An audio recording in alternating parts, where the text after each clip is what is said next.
Hanyunnya masuk-masuk langsung memanggil nama Jime. Tentu sosok pedang dewa itu bertanya-tanya tahu dari mana si Hanyun akan nama dia. Hanyun yang mengaku sebagai tuannya tidak dipercaya oleh pedang dewa tersebut. Dia malah mengusir Hanyun dari sini. Jangan mentang-mentang tahu namaku lalu ingin menipuku ya. Kau cumalah tubuh manusia biasa. Berani sekali mengaku sebagai tuanku, kata Jime, sang pedang penghancur. Melihat sang pedang yang tidak percaya sama sekali, dia pun mengeluarkan kelima pedang dewa yang sudah dia kumpulkan. Nah, tetapi guys, ternyata itu juga masih tidak dipercaya sama si Jime. Dia malah menuduh Hanyun sudah mencuri semua pedang dewa dari tuannya. Aduh, ini si Jime punya trust issue nih. Mau tidak mau, Hanyun harus menceritakan masa lalu ketika dia menciptakan Jime.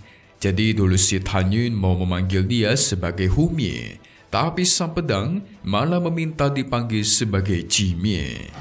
Waktu itu, Hanyun sempat ingin menghancurkan pedang Jime dari muka bumi. Pada akhirnya, Hanyun gak jadi menghancurkan dia. Kejadian tersebut juga cuma diketahui oleh mereka berdua guys. Nah, dari situlah Jime menangis dan percaya kalau Hanyun ini beneran tuannya alias Dewa Homa Supreme.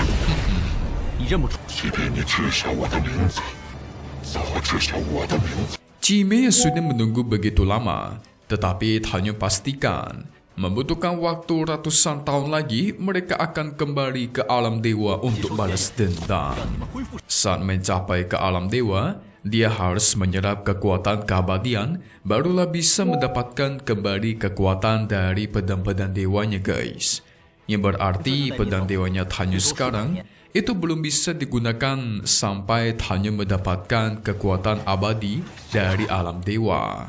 Lebih tepatnya sih pedang-pedangnya belum bisa digunakan kekuatan maksimalnya. Palingan sedikit kekuatannya saja yang bisa digunakan guys. Dari situlah Jime berterima kasih dan menyatakan mulai hari ini akan kembali setia di bawah naungannya Hanyun. Hanyun memulai proses pembukaan segel dan tuar. Inilah sosok pedang dewanya Hanyun yang begitu besar. Besar sekali. Yang berarti tubuh Hanyun pas jadi dewa itu besar juga dong guys. Dia tidak sabar menunjukkan kepada semua orang kalau dirinya berhasil mendapatkan pedang dewa ini. Biar para tetua gerbang suci ketar-ketir ya kan. Hehe. Hai!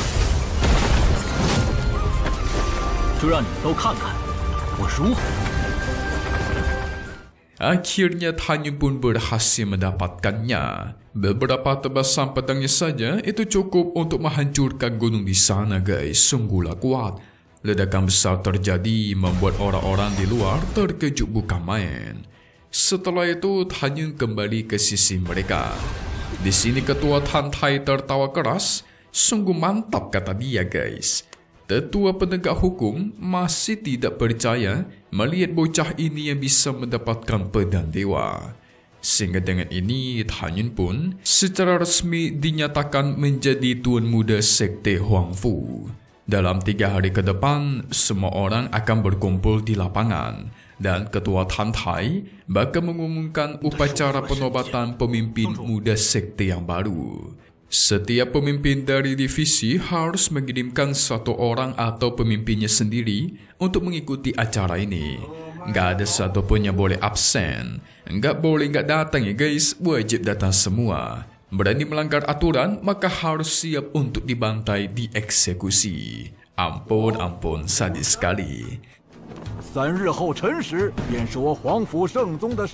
Singkat cerita, Suping yang malam-malam khawatir. Dia melihat kemampuan Hanyun yang luar biasa, pastilah merupakan seorang reinkarnasi dari dewa yang sangat kuat. Buktinya aja dia bisa menaklukkan pedang dewa yang tidak bisa ditaklukkan oleh siapapun. Dia takut guys. Setelah Hanyun menjadi ketua sekte muda, Hanyun itu gak bakal menemui dirinya lagi. Wah, ini adalah bentuk keresahan seorang wanita takut ditinggal prianya guys. Hehe. Tapi gak lama dari itu muncullah kakaknya Sucen. Suchan khawatir melihat adiknya yang terus menunggu di luar. Mau nunggu sampai kapan, ha? Tapi Sophie membalas, mau menunggu berapa lama pun itu, dia gak bakalan capek menunggu kedatangan gurunya. 没什么，姐姐，你说什么轮回？ Tidak lama dari itu, Tanyu pun muncul sebagai guru. Di sini, Tanyu bertanya, gimana latihan Suchan setelah diberikan catatan latihan khusus olehnya. Sangatlah bagus. Dia sudah berhasil mencapai ke jilid kelima dari buku catatan pemberian Master Tanyun. 的死亡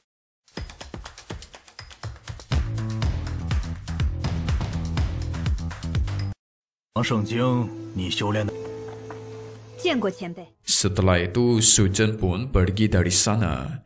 Rencananya sih, Tanyun dan Suping akan ngobrol dan minum-minum sampai mabok kayak kemarin, guys. Setelah itu, mereka pun di aulanya Suping.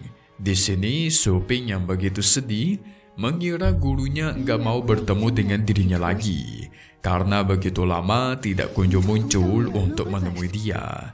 Tanyun memberikan alasan. Dia sedang sibuk mengasingkan diri untuk naik ke dunia peri atau dunia abadi. Tentu Suping jadi khawatir dong. Kalau gurunya pergi ke dunia peri, otomatis meninggalkan benua Tianfa sekaligus meninggalkan dirinya. Dari awal mereka bertemu sampai sekarang, sang guru itu tidak pernah menunjukkan sosok muka aslinya. Jadi Sophie sangat ingin melihat sosok muka asli gurunya sebelum dia pergi. Tetapi Tanyu dengan pandai menjawab, kalau gitu aku berjanji akan menemuimu beberapa kali dan akan menunjukkan sosok asliku lain kali. Tapi dengan syarat, ketika Sophie melihat sosok aslinya, dia tidak boleh marah dan tidak boleh menyalahkan dirinya. Wah, sepertinya Tanyu sudah siap menunjukkan identitas aslinya nih guys. Sophie memastikan dia tidak peduli mau gimana pun muka gurunya, dia paling cinta kepada sang guru. 你长什么样，徒儿都最喜欢你。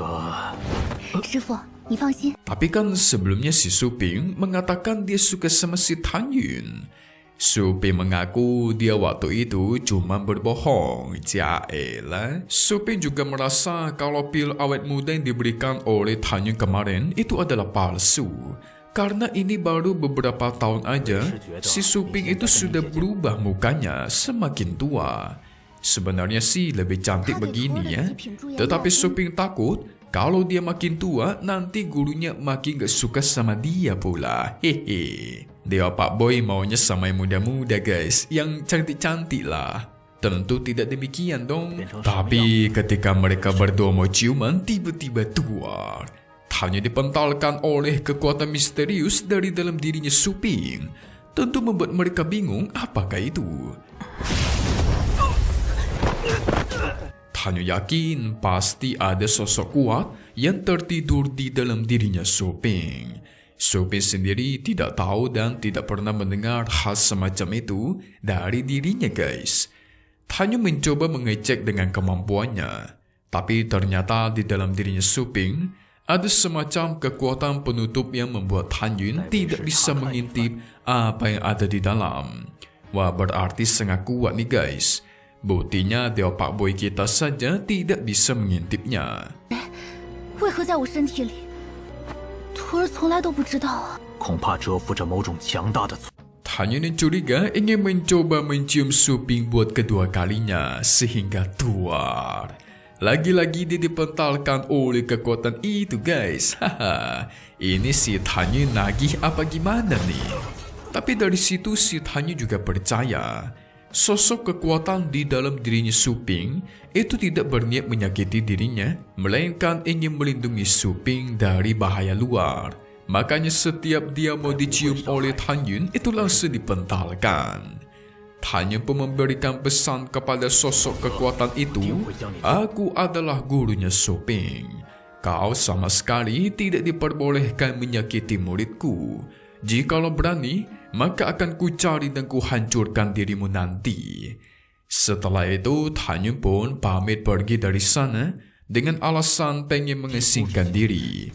Ya, hari ini untuk pertama kalinya Dewa Fuckboy kita gagal mendapatkan ciuman dari wanita, guys. Haha. Lebih tepatnya digagalkan sama kekuatan lain sih. Selama ini kan dia nggak pernah gagal gitu loh. Haduh. Kemarin udah dicium sama si Yuchin. Sekarang mau dicium sama Su Ping lagi. Inilah definisi seorang fuckboy ya guys, tiada tanding.